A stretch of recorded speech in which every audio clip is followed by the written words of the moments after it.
ఉదయం నీ పాదములే దర్శించనా యేసయ్యా, నా హృదయం నా ఆత్మను కుమ్మరించనా దేవా.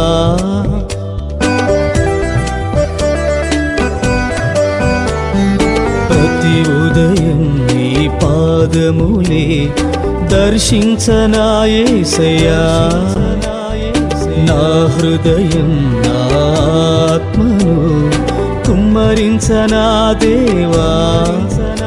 ఎలిగెత్తి ప్రార్థన చేసి నీ కృపను పొందేద దేవా, ఎలిగెత్తి ప్రార్థన చేసి నీ కృపను పొందేద దేవా. నా కళ్ళలో ఇక నీ రూపమే నిండ